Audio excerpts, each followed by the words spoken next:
Class 12-এ hello alkane hello অ্যারিনস যে চ্যাপ্টারটা আমরা শুরু করেছিলাম, তাতে আজকে আমরা যেটা করব সেটা হচ্ছে প্রিপারেশন অফ হ্যালো অ্যালকেন। মানে হ্যালো অ্যারিনসের প্রিপারেশন আমরা পরে করব। আমরা হ্যালো অ্যালকেনের প্রিপারেশনের একটা এপিসোড অলরেডি করেছি, যেখানে আমরা অ্যালকোহল থেকে using halogen hydracid HX use করে সেক্ষেত্রে আমরা হ্যালো অ্যালকেন প্রস্তুত যে পদ্ধতি সেটা আলোচনা করেছি। আজকে আমরা অ্যালকোহল থেকে, মানে অ্যালকোহল যেগুলো অ্যালিফ্যাটিক অ্যালকোহল, অ্যারোমেটিক নয়, সেই রকম ক্ষেত্রে আমরা আজকে আলোচনা করব যে অন্য একটা পদ্ধতি যেভাবে অ্যালকোহল থেকে আমরা পেতে পারি হ্যালো অ্যালকেন, সেটা আমরা আলোচনা করব। কিন্তু আজকে আমরা রিয়েজেন্ট যেটা ইউজ করব, যে রিয়েজেন্টসগুলো ইউজ করব সেগুলো হচ্ছে PCl5 phosphorus pentachloride, PCl3 phosphorus trichloride, এরপর এছাড়া আছে SOCl2 যেটা হলো থায়োনিল ক্লোরাইড। এছাড়া আমরা PBr3 অর্থাৎ ফসফরাস ট্রাইব্রোমাইড এবং ফসফরাস ট্রাই আয়োডাইড। একটা ব্যাপার খেয়াল করব আমরা, যে আমরা PBr3 এবং PI3 ইউজ আমরা দেখব যে কি, সেগুলো যখন আমরা ব্যবহার করব তখন কিন্তু অন্যান্য যৌগগুলো অর্থাৎ PCl5, PCl3, SOCl2 এগুলো স্টেবিলিটি PBr3 বা PI3 এর তুলনায় বেশি। সেই জন্য এগুলো আনস্টেবল বলে জেনারেলি কি করা হয়, রিয়াকশন মিডিয়ামে ডিউরিং রিয়াকশন এগুলোকে প্রডিউস করে এগুলোকে ব্যবহার করা হয়। কিভাবে প্রডিউস করা হয় না, ডিউরিং রিয়াকশন আনস্টেবল বলে রেড ফসফরাস অর্থাৎ লাল ফসফরাস এবং ব্রোমিনের রিয়াকশন ঘটিয়ে PBr3 প্রডিউস করা হয়। অনুরূপভাবে রেড ফসফরাস আয়োডিন এদের মধ্যে রিয়াকশন ঘটিয়ে তাদেরকে PI3-তে পরিণত করে সেটাকে ব্যবহার করা হয় অ্যালকোহল থেকে হ্যালো অ্যালকেন প্রস্তুতের জন্য। এই জাতীয় যে রিয়েজেন্টগুলো বিক্রিয়া মাধ্যমে তৈরি হয় তাদেরকে, মানে এই ক্ষেত্রগুলোকে বলা হয় ইনসিটিউ অর্থাৎ বিক্রিয়া মাধ্যমেই যদি কোনো রিয়েজেন্টকে উৎপন্ন করা হয় তখন বিষয়টাকে ইনসিটিউ বলা হয়। এবারে চলে আসি রিয়াকশন প্রসঙ্গে। দেখো, রিয়াকশন প্রসঙ্গে যেটা আমরা প্রথমে দেখব, যে কয়েকটা রিয়াকশন এখানে আমরা অ্যাজ এক্সাম্পল দেখাচ্ছি, শো করছি। রিয়াকশন PCl5 এর ইউজ প্রথমে দেখানো হয়েছে। এখানে দেখো, ইথানল এর সঙ্গে যদি PCl5 ফসফরাস পেন্টাক্লোরাইড যোগ করা হয় তাহলে OH গ্রুপটা দেখো রিমুভ হয়ে যাচ্ছে। OH গ্রুপের পরিবর্তে Cl অর্থাৎ ক্লোরিন আসছে, ক্লোরো ইথেন হচ্ছে বা ইথাইল ক্লোরাইড এটাও নাম বলা যেতে পারে। তার সঙ্গে যেটা উৎপন্ন হয় এটাকে বলা হয় ফসফোরাইল ক্লোরাইড বা ফসফরাস অক্সিক্লোরাইড, এটাও নামটা বলা হয়। তাহলে POCl3 উৎপন্ন হয় এবং তার সঙ্গে HCl অর্থাৎ হাইড্রোক্লোরিক যে অ্যাসিড সেটা উৎপন্ন হয়। এই বিক্রিয়াটা সাধারণত রুম টেম্পারেচারে বা 8°তেই ঘটে যায়। জাস্ট দুটোকে যোগ করলে রিয়াকশনটা সংঘটিত হয়। পরে আসি 2 নম্বর এক্সাম্পল। 2 নম্বর এক্সাম্পলে দেখো, এটা একটা আইসোপ্রোপাইল গ্রুপ, তার সঙ্গে OH আছে। এই গ্রুপটা হচ্ছে আইসোপ্রোপাইল গ্রুপ, তার সঙ্গে OH আছে, সো এটা আইসোপ্রোপাইল অ্যালকোহল। সেখানে PCl3 ফসফরাস ট্রাইক্লোরাইড যোগ করা হলে এখানে যেটা উৎপন্ন হয় আইসোপ্রোপাইল ক্লোরাইড বা 2-ক্লোরোপ্রোপেন, বেশি নাম যদি আমরা কনসিডার করি, এবং তার সঙ্গে H3PO3 অর্থাৎ যেটাকে বলা হয় ফসফরাস অ্যাসিড, সেটা উৎপন্ন হয়। এখন আপাত দৃষ্টিতে বিষয়টা আমরা এইভাবে ভাবতে পারি, দেখো এখানে PCl3-তে 3টে ক্লোরিন আছে, তাহলে সেটা 3টে OH কে রিপ্লেস করেছে, সেই জন্য এখানে তিনটে আইসোপ্রোপাইল অ্যালকোহল বা 3 মোল যদি ভাবি, এটা যদি 1 মোল ভাবি, এখানে 3 মোল আইসোপ্রোপাইল অ্যালকোহলের সঙ্গে রিয়াকশন করে 3 মোল আইসোপ্রোপাইল ক্লোরাইড উৎপন্ন করবে এবং তার সঙ্গে ফসফরাস অ্যাসিড উৎপন্ন হবে।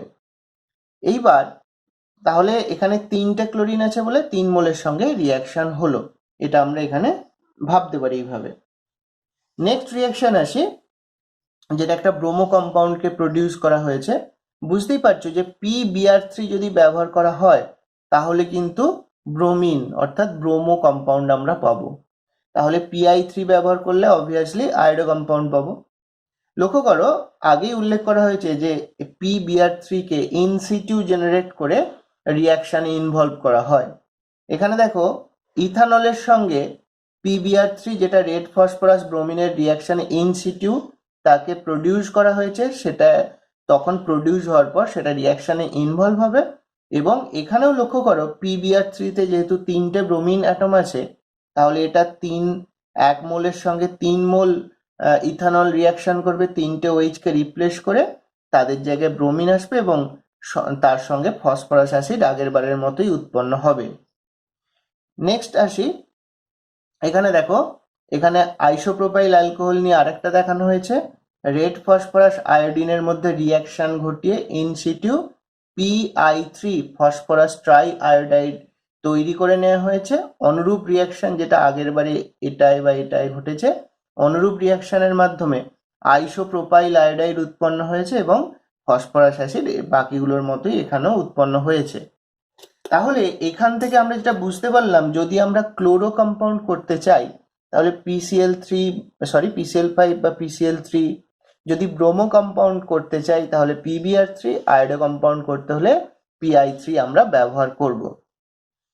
এখানে দেখো, ইন সিটু যে ব্যালেন্সড রিয়াকশনগুলো এখানে দেখানো হয়েছে। ফসফরাস জেনারেলি P4 ইউনিট হিসেবে থাকে, সেখানে ব্রোমিন রিয়াকশন করে PBr3 এবং P4 আয়োডিনের সঙ্গে রিয়াকশন করে PI3, এইভাবে রিয়াকশনগুলো ব্যালেন্সড ফর্মে দেখানো হয়েছে। ইন সিটু যখন PBr3 বা PI3 উৎপন্ন হয়, সেই রিয়াকশনগুলো এখানে শো করা হয়েছে।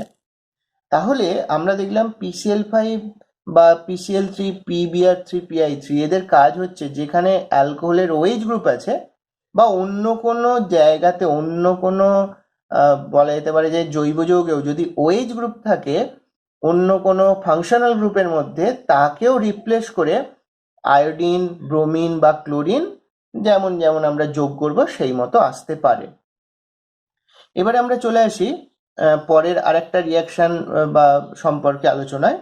দেখো, এখানে ইথানলের সঙ্গে থায়োনিল ক্লোরাইড SOCl2, যেটা আগেই বলা হয়েছিল, সেই থায়োনিল ক্লোরাইডের রিয়াকশন ঘটানো হয় in presence of pyridine. Pyridine হলো একটা বেশ, বা এটা বলা যেতে পারে যে এটা একটা জৈব ক্ষারক, এটা কাজ করে হিসাবে। এবং রিফ্লাক্স করলে তখন যেটা হয়, এখান থেকে OH গ্রুপটা চলে গিয়ে ক্লোরো আসে, অর্থাৎ ক্লোরোইথেন, যেমন আগের বারেও হয়েছে OH গ্রুপ চলে গিয়ে ক্লোরিন এসেছে, সেটা এক্ষেত্রেও হয়েছে। তার সঙ্গে SO2 উৎপন্ন হয়, যেটা একটা গ্যাসিয়াস কম্পাউন্ড, এবং তার সঙ্গে HCl উৎপন্ন হয়, যেটাও এই রিফ্লাক্স কন্ডিশনে গ্যাসিয়াস কম্পাউন্ড হিসেবে কিন্তু রিমুভ হয়ে যায় সিস্টেম থেকে।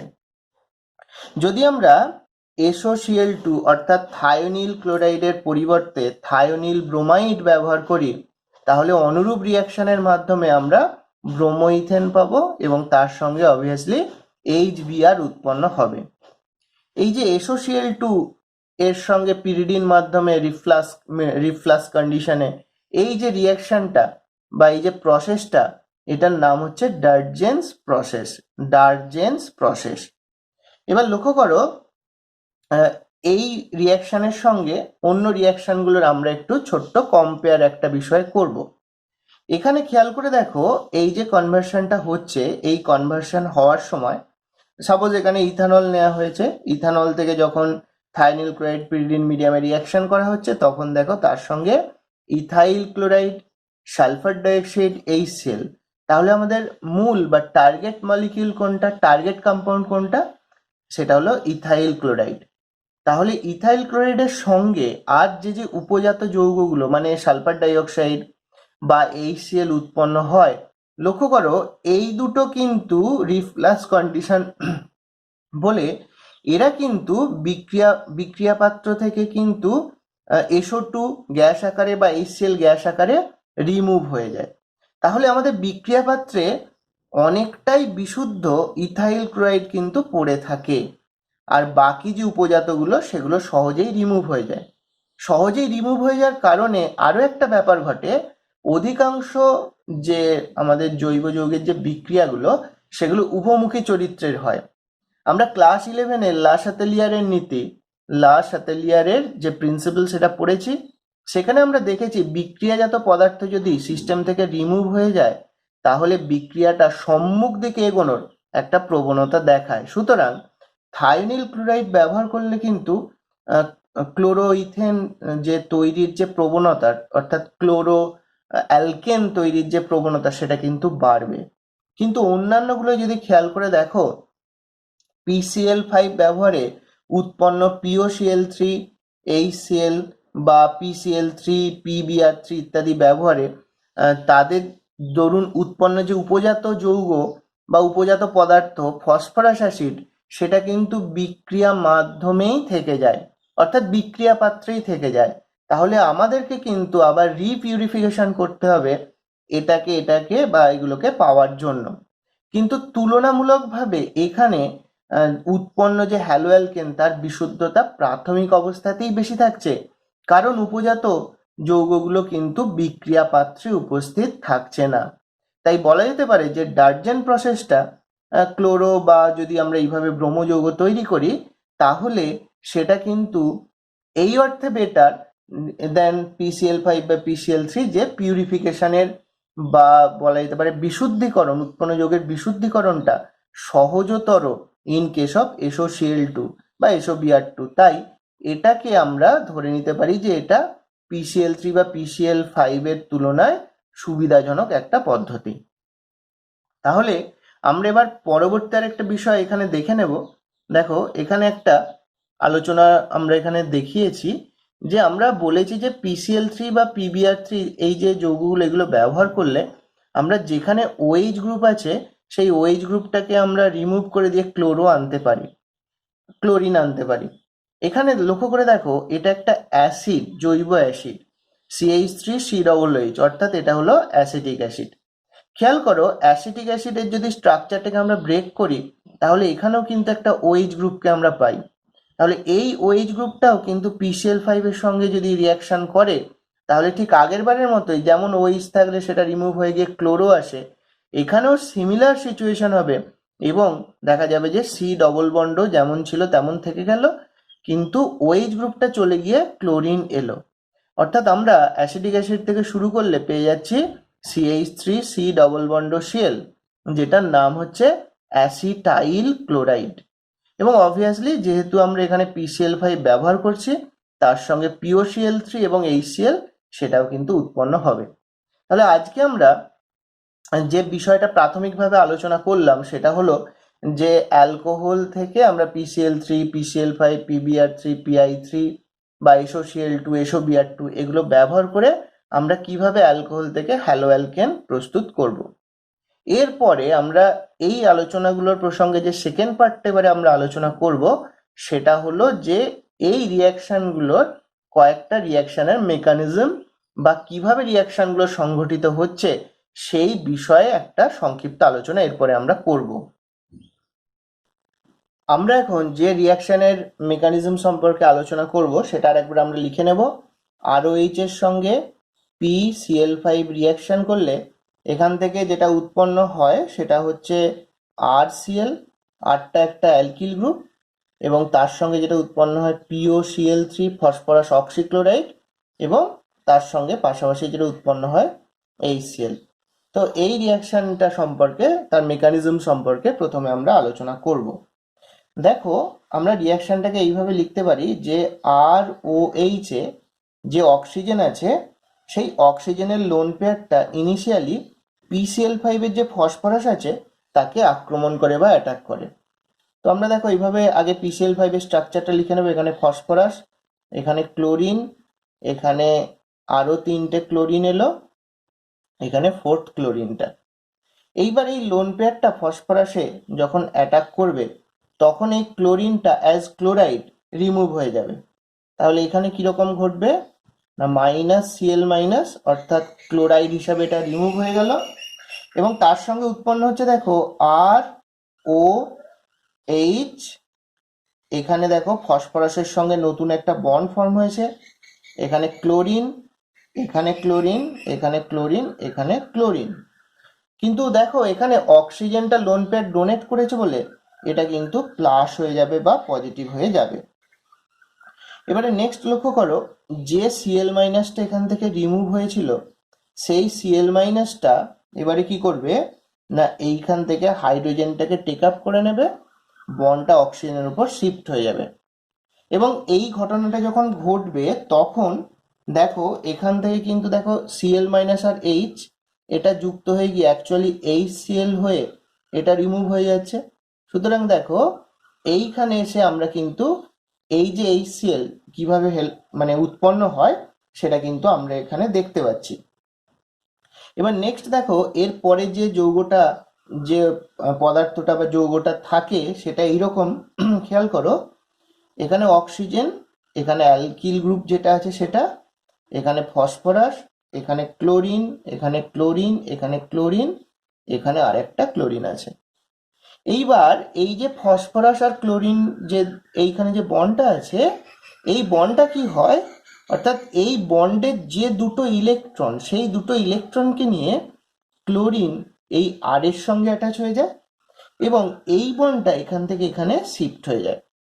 এটা ঘটলে কি ঘটছে দেখো, এখান থেকে আর এবং সিএল এর মধ্যে বন্ড ফর্মেশন হচ্ছে, তাহলে এখান থেকে হয়ে যাচ্ছে আর সিএল, আর বন্ড সিএল দেখাতে পারো। আর তার সঙ্গে দেখো খেয়াল করে অক্সিজেন ফসফরাস একটা বন্ধন ছিল, এটা কিন্তু ডাবল বন্ডে পরিবর্তিত হবে, অর্থাৎ আমরা যেটা পেয়ে যাচ্ছি সেটা POCl3। তাহলে দেখো এখানে RCl পেয়ে গেলাম, এখানে পেয়ে গেলাম POCl3। তাহলে আমাদের এই যে রিয়াকশনটা, যে রিয়াকশনে RCl তার সঙ্গে POCl3 আর HCl এগুলো যে উৎপন্ন হয়েছিল, কিভাবে উৎপন্ন হলো সেই ব্যাখ্যাটা আমরা এখানে দেখতে পেলাম। এরপরে নেক্সট আমরা যে রিয়াকশনটা নিয়ে আলোচনা করব সেই রিয়াকশনটা হচ্ছে যে রিয়াকশনটা আমরা এখন দেখব সেটা হলো যে PCl3 রিয়াকশন। আমরা রিয়াকশনটা আরেকবার লিখে নেব। দেখো ROH, ইনফ্যাক্ট 3ROH 3 মোল, এর সঙ্গে PCl3 বা PBr3ও হতে পারত, রিয়াকশন করলে এখান থেকে তৈরি হয় 3RCl প্লাস H3PO3। কিন্তু একটা ব্যাপার খেয়াল রাখবে, এই যে ফসফরাস অ্যাসিড H3PO3 এর যে স্ট্রাকচার, এই স্ট্রাকচারটা কিন্তু মানে কিরকম সেটা আমি একটু লিখে দেখাচ্ছি। ফসফরাস একটা হাইড্রোজেন ডিরেক্টলি অ্যাটাচ থাকে উইথ ফসফরাস, হাইড্রোজেনের সঙ্গে ডিরেক্টলি অ্যাটাচ থাকে, একটা ডাবল বন্ড আর দুখানা কিন্তু OH গ্রুপ আছে। তো প্রসঙ্গত একটা ব্যাপার বলে দিই, এই যে ফসফরাস অ্যাসিড এর কিন্তু প্রতিস্থাপনযোগ্য হাইড্রোজেন পরমাণুর সংখ্যা দুটো, কারণ এখানে দেখো যে দুটো OH গ্রুপ আছে, OH গ্রুপের হাইড্রোজেনগুলোই কিন্তু অ্যাসিডের প্রতিস্থাপনযোগ্য হয়। তাই আমরা যেটা বলতে পারি যে এই ক্ষেত্রে যে আমরা OH গ্রুপ দুটো থাকার কারণে প্রতিস্থাপনযোগ্য হাইড্রোজেন 2, তাই এর যে ক্ষারগ্রাহিতা, অ্যাসিডের যে ক্ষারগ্রাহিতা এর ভ্যালুটা কিন্তু 2 হয়ে যাবে। যাই হোক, এবারে আমরা এর মেকানিজম সম্পর্কে আলোচনা করব। দেখো প্রথমে যেটা হয়, 3 মোল যে ROH বা তিনটে যদি আমরা মলিকিউল ধরি, তার মধ্যে একটা মলিকিউল ROH এইভাবে তার লোন পেয়ার দিয়ে ইনিশিয়ালি PCl3 যে আছে তার ফসফরাসকে অ্যাটাক করে। তো ফসফরাসকে এইভাবে অ্যাটাক করার ফলে এখানে দেখো যে নতুন বন্ড ফর্ম হবে এবং তার সঙ্গে কিন্তু একটা যে কোনো একটা সিএল অ্যাজ সিএল মাইনাস কিন্তু রিমুভ হয়ে যাবে। তাহলে আমরা এখানে কি পেলাম, দেখো এখানে আমরা যেটা এই অ্যাটাকের ফলে পেলাম সেটা হচ্ছে ROH, এর সঙ্গে আছে ফসফরাস, এখানে ক্লোরিন, এখানে ক্লোরিন, আর একটা সিএল মাইনাস কিন্তু রিমুভ হয়ে গেছে। যে সিএল মাইনাসটা রিমুভ হয়েছে সেটা আর কে অ্যাটাক করে, আর এখানে একটা অবশ্য ব্যাপার বলা হলো না, অক্সিজেন লোন পেয়ার ডোনেট করার কারণে সেটা কিন্তু ইনিশিয়ালি প্লাস ফর্মে থাকবে আর এই বন্ডটা অক্সিজেনের উপর শিফট হয়ে যাবে। তাহলে এর ফলে দেখো কি উৎপন্ন হলো, আর এবং সিএল বন্ড ফর্ম করলো, তাহলে কি হয়ে গেল মাইনাস RCl, অর্থাৎ RCl ক্লোরোঅ্যালকেন কিন্তু এইভাবে উৎপন্ন হয়ে গেল।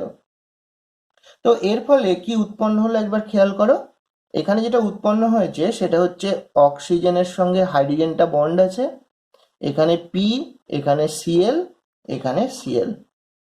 এবার দেখো এই যে যৌগটা আমরা আপাতত লিখেছি এর মধ্যে কিন্তু একটা রিঅ্যারেঞ্জমেন্ট হয়। দেখো ফসফরাসের কিন্তু একটা লোন পেয়ার আছে প্রতি ক্ষেত্রে। এখানে ফসফরাসের যোজ্যতা কক্ষে অ্যাকচুয়ালি 5টা ইলেকট্রন থাকে, তাহলে 5টা ইলেকট্রনের মধ্যে 3টে বন্ড ফর্ম করেছিল। ইনফ্যাক্ট এখানেও লোন পেয়ার, এখানেও কিন্তু লোন পেয়ারটা কিন্তু এক্সিস্টিং ছিলই। সেই লোন পেয়ারটা এখানে চলে এলো, আর এই হাইড্রোজেনটা তার বন্ধনের ইলেকট্রন জোড়কে নিয়ে এখান থেকে এখানে শিফট করে গেল। এবং দেখো এর ফলে যেটা উৎপন্ন হলো সেটা ফসফরাস ডবল বন্ড ও, এখানে দেখো একটা হাইড্রোজেন অ্যাটাচ হয়ে গেল তার সঙ্গে, এখানে একটা ক্লোরিন, এখানে একটা ক্লোরিন।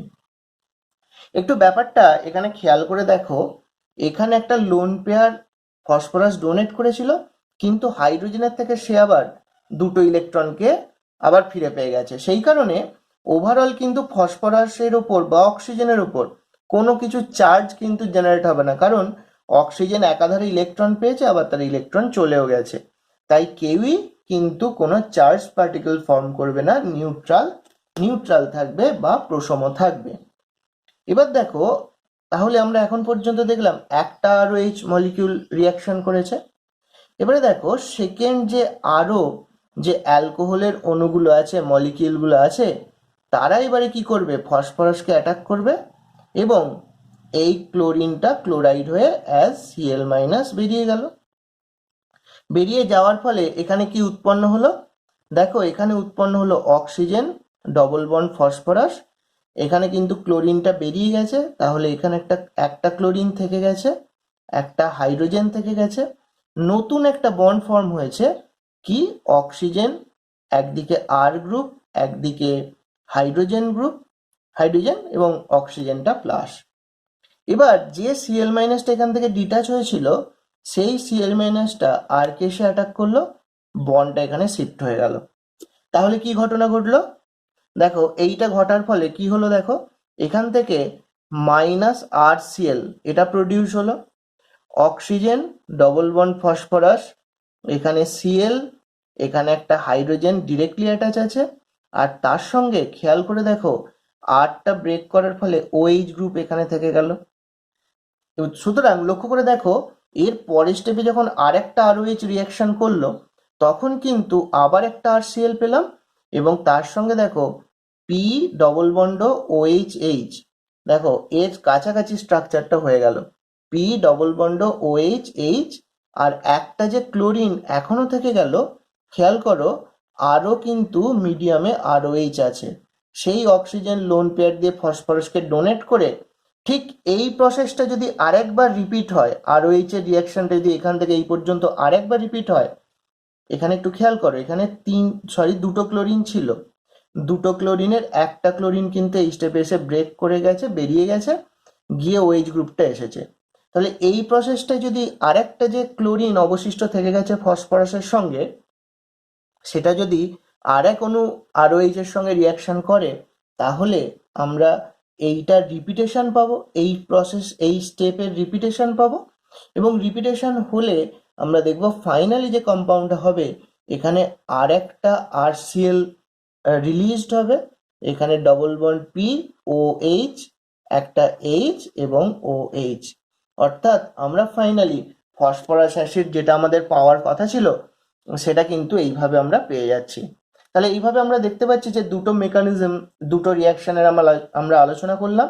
এখানে 3 মোল, এখানে 1 মোল ROH, এখানে সেকেন্ড মোল, এখানে থার্ড মোল। তাহলে 1 মোলের সঙ্গে যে 3 মোল রিয়াকশন করবে, তাহলে এইভাবে 3টে ক্ষেত্রে 3বার ব্যবহার হয়েছে। সুতরাং একটা অণু ভাবলে 3টে অণু ROH, আর 1 মোল ভাবলে 3 মোল ROH রিয়াকশন করে আমরা ফাইনাল কম্পাউন্ডটা যেটা পাওয়ার সেটা পেয়ে যাচ্ছি। এইবার চলে আসি থার্ড রিয়াকশনের ক্ষেত্রে। থার্ড রিয়াকশন যেটা আমাদের ছিল যে ROH তার সঙ্গে SOCl2 যদি রিয়াকশন করে, তাহলে এখান থেকে আমরা কি পাচ্ছিলাম, না, এখান থেকে আমরা পাচ্ছিলাম যেটা, সেটা হচ্ছে RCl plus SO2 plus HCl। এবারে আমরা এই রিয়াকশনটা সম্পর্কে, এই রিয়াকশনের মেকানিজম সম্পর্কে আমরা এবারে আলোচনা করব। দেখো এখানে ফার্স্ট স্টেপে কি হয়, ROH এর যে অক্সিজেনের যে লোন পেয়ার, সেই লোন পেয়ার দিয়ে SOCl2 যার নাম থায়োনিল ক্লোরাইড, তার সালফারকে কিন্তু অ্যাটাক করে। তাহলে এই এই এই অ্যাটাক করলো, এবং এই অ্যাটাকটা করার সময় এই বন্ডটা কিন্তু অক্সিজেনের উপর শিফট হয়ে যায়। তো শিফট হওয়ার কারণে এখানে কি উৎপন্ন হলো, এখানে উৎপন্ন হলো দেখো ROH, এখানে S, এখানে ওটা কিন্তু বন্ডটা আসার কারণে দুটো ইলেকট্রনকে নিয়ে নেগেটিভ হয়ে গেছে, এখানে একটা Cl, এখানে একটা Cl, এই অক্সিজেনটা কিন্তু প্লাস হয়ে গেছে। এরপর দেখো নেক্সট স্টেপে কি ঘটনা ঘটবে না, যখন এটা ব্যাক করবে তখন কি ঘটবে, এখান থেকে একটা যে কোনো ক্লোরিন অ্যাজ Cl মাইনাস কিন্তু রিমুভ হয়ে যাবে, এবং এইরকম রিমুভ হয়ে যাওয়ার কারণে দেখো এখানে যেটা পাওয়া গেল সেটা হয়ে যাচ্ছে RO, এখানে H, এখানে সালফার ডবল বন্ডটা রিজেনারেট হলো, এখানে ক্লোরিন, এবং এই অক্সিজেনটা কিন্তু প্লাস। এবার দেখো আমরা দেখেছিলাম SO2 যখন রিয়াকশন হয় তখন কিন্তু পিরিডিন মিডিয়ামে উপস্থিত থাকে। পিরিডিনের স্ট্রাকচার কেমন সেটা একটু বলে দিই। নাইট্রোজেন, এখানে বেনজিন রিং যেরকম থাকে কিন্তু একটা কর্নারে নাইট্রোজেন থাকে, এটাকে বলা হয় পিরিডিন। এই পিরিডিনটা অ্যাজ বেস কাজ করে, ক্ষারের মতো কাজ করে, এটা এই হাইড্রোজেনকে অ্যাটাক করে, বন্ডটা অক্সিজেনের উপর শিফট হয়ে যায়। তার ফলে এখান থেকে কি উৎপন্ন হলো দেখো, এখান থেকে উৎপন্ন হলো RO, এখানে সরি এইটা থাকলো না, এখানে S ডবল বন্ড, এখানে Cl।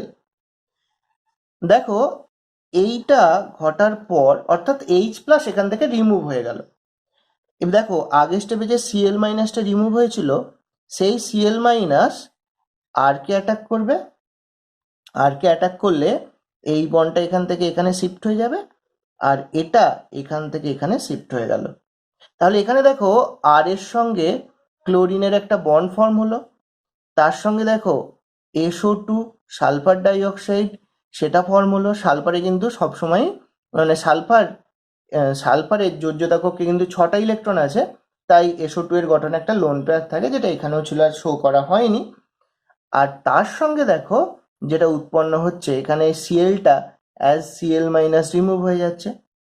এবারে আগের বারে খেয়াল করে দেখো, এই যে পিরিডিন এখানে যে H প্লাসকে টেক আপ করেছিল, সেই H প্লাসকে এই Cl মাইনাসটা নিয়ে বন্ড ফর্ম করলে তাদের মধ্যে যেটা প্রডিউস হয়, এটা তাহলে কোথা থেকে আসছে, পিরিডিনের কাছে যে H প্লাস ছিল সেটার সঙ্গে Cl মাইনাসটা অ্যাটাচ হয়ে গিয়ে HCl প্রডিউস করছে।